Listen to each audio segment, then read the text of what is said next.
Hello friends, अस्सलाम वालेकुम and welcome to reality stories. दोस्तों, ये 18 फरवरी 2018 का दिन था। इंडिया के एक शहर पटनागढ़ के एक घर में खुशियां मनाई जा रही थी। इस घर में एक 26 साल के लड़के सोमिया साहू की शादी हो रही थी। सोमिया एक सॉफ्टवेयर इंजीनियर था। इसके वालिद रविंद्रा साहू और वालिदा संजुक्ता साहू दोनों टीचर्स थे। इनकी एक बेटी भी थी, यानी सोमिया की बहन। ये कजाकिस्तान में पढ़ाई कर रही थी। ये एक सीधी सादी सी फैमिली थी जिनके लिए एजुकेशन की बहुत अहमियत थी। दोस्तों, सोमिया की शादी जिस लड़की से हो रही थी उसका नाम रीमा था। रीमा ने ग्रेजुएशन की हुई थी और इसके वालिद एक बिजनेसमैन थे। ये भी एक सीधी सादी सी मिडिल क्लास फैमिली थी। दोस्तों, ये दोनों फैमिलीज अपने बच्चों के लिए रिश्ता ढूंढ रहे थे। ये एक दूसरे से मिले। इनको पहली मुलाकात में ही एक दूसरे की फैमिलीज अच्छी लगी। सोमिया और रीमा को भी इस रिश्ते से कोई एतराज नहीं था। ये दोनों बेहद खुश थे। कुछ ही अरसे में इनकी शादी की तारीख तय हो गई और 1 साल के अंदर इन दोनों की शादी हो गई। ये कहानी सुनकर आप कहेंगे कि ये तो एक आम सी कहानी है, लेकिन नहीं। ये कहानी ऐसी है जो आपके होश उड़ा देगी। क्या कोई इस हद तक भी जा सकता है? इनकी शादी के 5 दिन बाद क्या हुआ, आइए जानते हैं।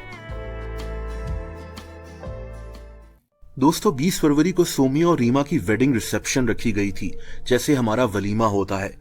दोनों मियाँ बीवी बहुत खुश लग रहे थे, लेकिन इंसान कहाँ जानता है कि आगे क्या होने वाला है। बहुत जल्द इन दोनों के घरों में मातम मचने वाला था। दोस्तों, ये दिन था 23 फरवरी 2018 का। सोमिया के वालिद अपनी बेटी को एयरपोर्ट छोड़ने एक दूसरे शहर गए हुए थे। इनकी बेटी यानी सोमिया की बहन अपने भाई की शादी के लिए कजाकिस्तान से आई हुई थी और अब इसने वापस जाना था। सोमिया की वालदा जो एक कॉलेज में प्रिंसिपल थी, ये अपने कॉलेज गई हुई थी। सोमिया की अपने ऑफिस से छुट्टियां चल रही थी।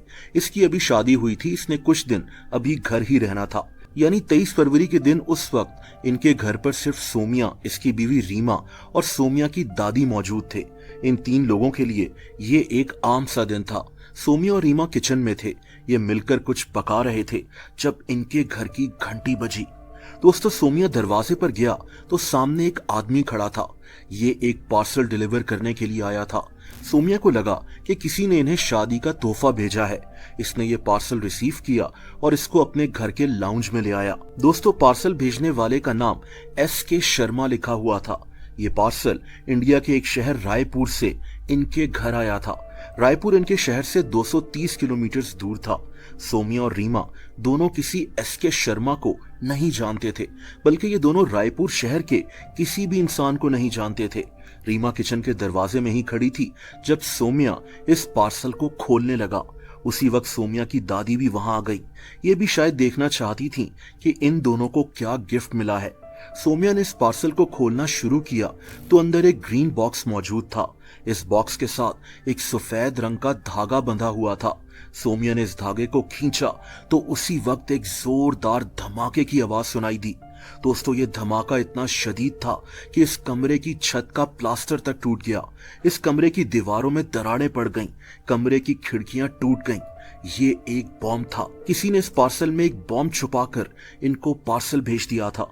सोमिया और इसकी दादी जो पार्सल के साथ ही मौजूद थे, ये दोनों सबसे ज्यादा जख्मी हुए थे, जबकि रीमा जो किचन के दरवाजे में खड़ी थी, ये भी शदीद जख्मी थी। धमाके की आवाज सुनकर इनके पड़ोसी वगैरह फौरन वहां इकट्ठे हो गए। इन तीनों को उसी वक्त हॉस्पिटल ले जाया गया, लेकिन अफसोस कि सोमिया और इसकी दादी हॉस्पिटल पहुंचने से पहले ही मारे जा चुके थे, जबकि रीमा शदीद जख्मी थी। दोस्तों, एक शादीशुदा जोड़ा जिनकी अभी 5 दिन पहले शादी हुई थी, उनको कोई क्यों मारना चाहेगा? इन दोनों फैमिलीज की किसी से बज़ाहिर कोई दुश्मनी नहीं थी।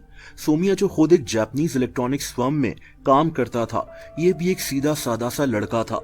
इन दोनों फैमिलीज की जिंदगी तबाह हो गई थी। सोमिया के माँ बाप ने अपना इकलौता बेटा और अपनी माँ को खो दिया था, जबकि रीमा शादी के सिर्फ 5 दिन बाद बेवा हो चुकी थी। ये केस बहुत अजीब था, खास तौर पर जिस तरह से पार्सल बॉम्ब के जरिए इन पर हमला किया गया था।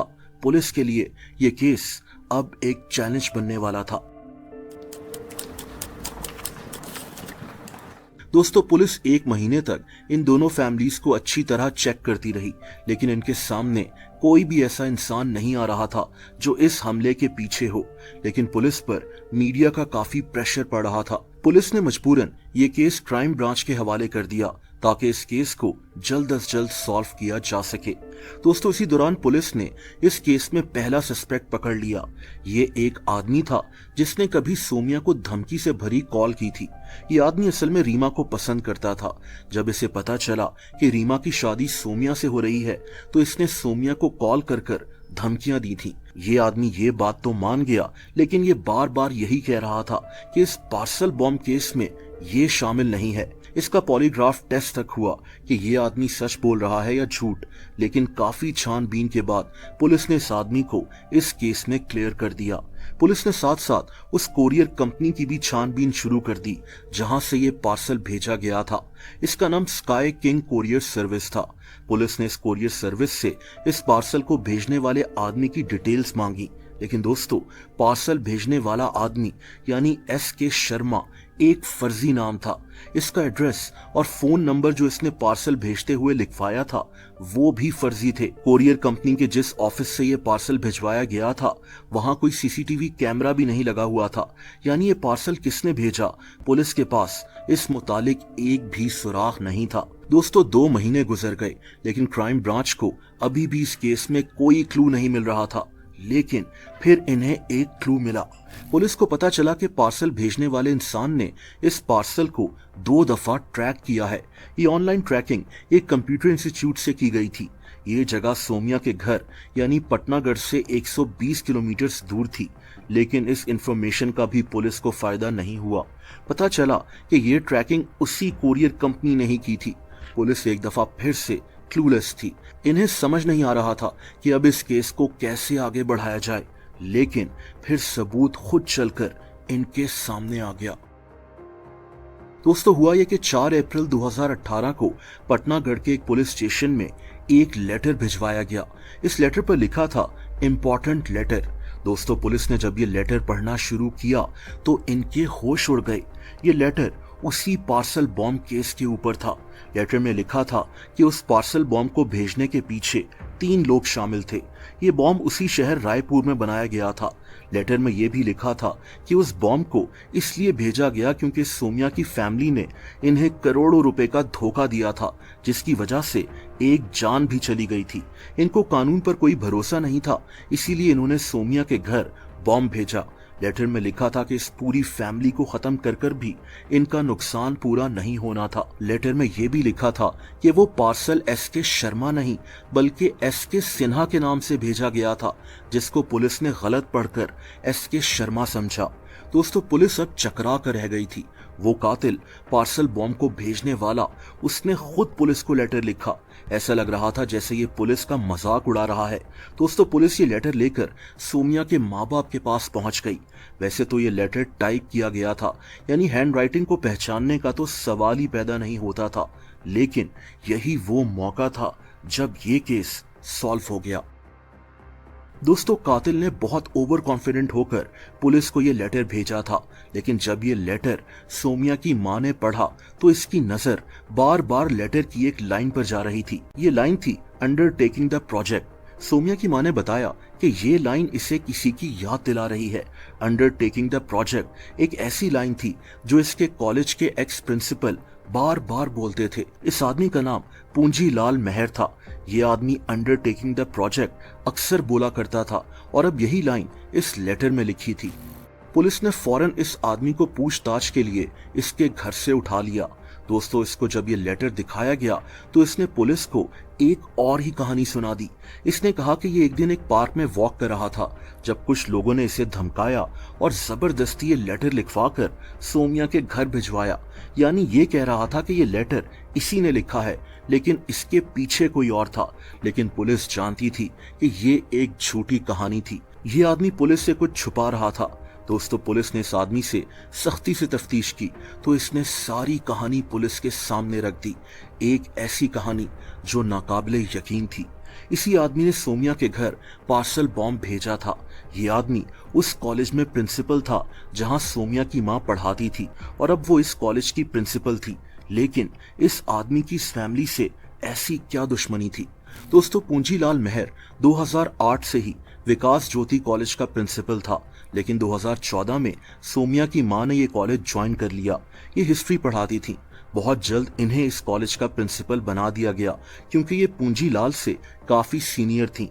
पूंजीलाल इस बात को सह नहीं पाया। इसे शदीद गुस्सा था। इस इंसान में इतनी ज्यादा अना भरी हुई थी कि इसने अपनी कुर्सी छोड़ने से इनकार कर दिया। ये सोमिया की मां के खिलाफ कॉलेज की दीवारों पर गलत अल्फाज लिखवाता था, सोमिया की मां के खिलाफ गलत बातें फैलाता था। ये बात इतनी बढ़ गई थी कि सोमिया की मां ने प्रिंसिपल के ऑफिस में अपनी एक अलग चेयर रखवा दी थी, क्योंकि ये आदमी वो ऑफिस छोड़ने को तैयार ही नहीं था। आखिरकार गवर्नमेंट के सख्त ऑर्डर्स के बाद इसको ये पोस्ट छोड़नी पड़ी, लेकिन इसके दिल में संजुक्ता साहू के खिलाफ यानी सोमिया की मां के खिलाफ शदीद नफरत पैदा हो चुकी थी। दोस्तों, जब इसको पता चला कि संजुक्ता के बेटे की शादी हो रही है, तो इसने तभी से इनके घर में पार्सल बॉम्ब भेजने की प्लानिंग शुरू कर दी। ये इंटरनेट पर बॉम्ब्स बनाने और बॉम्ब्स को पार्सल में फिट करने के तरीके सीखता रहता था। इसने छोटे छोटे बॉम्ब्स बनाने की प्रैक्टिस भी शुरू कर दी और फिर दिवाली के पटाखों से गन पाउडर हासिल कर कर ये पार्सल बॉम्ब बना लिया। दोस्तों, इसके बाद इसने रायपुर शहर में कोरियर कंपनीज ढूंढना शुरू कर दी। हालांकि रायपुर शहर का इससे कोई ताल्लुक नहीं था, लेकिन इसको लगता था कि इस तरह पुलिस भटक जाएगी। इसने जानबूझकर ऐसी कोरियर कंपनी सिलेक्ट की जो बस के जरिए पार्सल्स भिजवाते थे, ताकि पार्सल की इतनी चेकिंग ना हो। दोस्तों, जिस दिन इसने पार्सल भेजा उस दिन ये पहले अपने कॉलेज गया। वहां इसने अपनी अटेंडेंस लगाई और फिर ये ट्रेन पर बगैर टिकट के सवार हुआ और रायपुर शहर पहुंच गया, ताकि ये पुलिस के रडार में कभी ना आ सके। इसने फर्जी नाम, एड्रेस और फोन नंबर पर यह पार्सल भिजवाया। इस कोरियर कंपनी ने इस पार्सल की इतनी चेकिंग ही नहीं की थी। इस आदमी ने इनको कहा था कि इसमें मिठाई और टॉफियां वगैरह हैं। दोस्तों, इस आदमी ने सोमिया की शादी तक अटेंड की थी। सोमिया की मां को लगता था कि अब पूंजीलाल पुरानी बातें भूल चुका है, तभी इसने इसको अपने बेटे की शादी में बुलाया था। लेकिन ये कहां जानती थी कि ये आदमी इसके बेटे को मारने की प्लानिंग कर रहा है। ये आदमी सोमिया और इसकी दादी की आखिरी रसूमात तक में शामिल हुआ था। एक आदमी जो अपनी अना में पागल हो चुका था, उसने 2 लोगों को कत्ल कर दिया, 2 फैमिलीज को तबाह कर दिया, सिर्फ इसलिए क्योंकि इसको प्रिंसिपल के ओहदे से हटा दिया गया था। इस आदमी को उम्र कैद की सजा हो चुकी है।